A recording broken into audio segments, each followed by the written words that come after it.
लोकसभा चुनाव के नतीजों से जुड़े आंकड़ों के मुताबिक मायावती की पार्टी बीएसपी उत्तर प्रदेश में सिर्फ एक वोट कटवा पार्टी बनकर रह गई। राज्य की 80 लोकसभा सीटों में उसे एक भी सीट नसीब नहीं हुई, लेकिन उसकी वजह से विपक्षी गठबंधन को 16 सीटों का नुकसान होने और एनडीए को 16 सीटों के फायदे का दावा किया गया। यानी अगर एनडीए 16 सीटें हार जाता तो उत्तर प्रदेश में उसकी सीटों की संख्या 20 पर सिमट सकती थी। 16 सीटों पर एनडीए की नैया सीटों पर बीएसपी को एक आंकड़ा 278 रह जाता।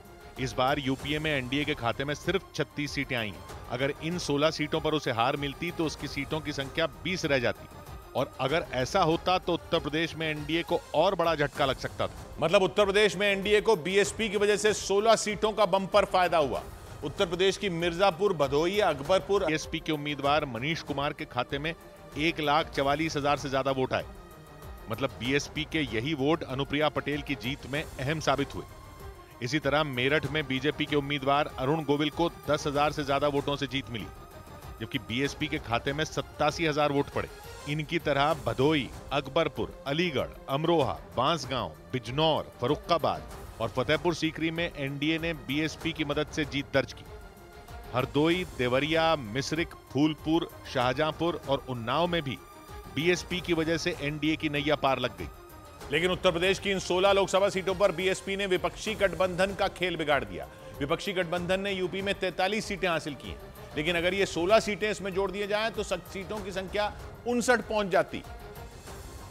लेकिन जानकार मानते हैं कि इस चुनाव में वोट कटवा पार्टी बन चुकी बीएसपी की वजह से विपक्षी गठबंधन का पूरा विपक्षी गठबंधन के लिए वोट कटवा साबित हुई, तो वहीं 6 सीटों पर मायावती की पार्टी ने एनडीए का बेड़ा गर्क कर दिया।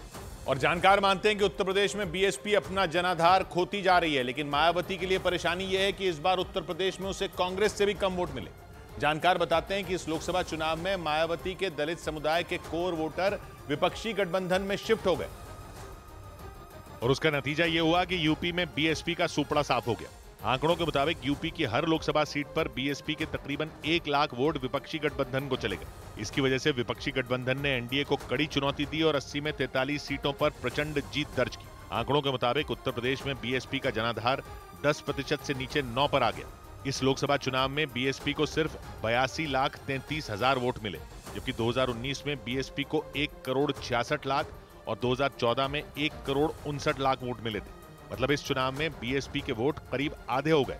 यही नहीं, आंकड़ों के मुताबिक जिन सीटों पर विपक्षी गठबंधन को जीत मिली, उन सीटों पर बीएसपी को बेहद कम वोट मिले, जिससे यह साफ हो गया कि बीएसपी के कोर वोटर विपक्षी गठबंधन की तरफ शिफ्ट हो गए।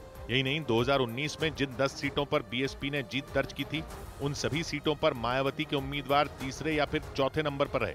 और उत्तर प्रदेश में घटते जनाधार का एहसास भी मायावती को हो गया, क्योंकि एक रोज पहले उन्होंने सोशल मीडिया पर एक चिट्ठी पोस्ट की और उसमें उन्होंने हार का ठीकरा मुस्लिम समुदाय के लोगों पर फोड़ दिया।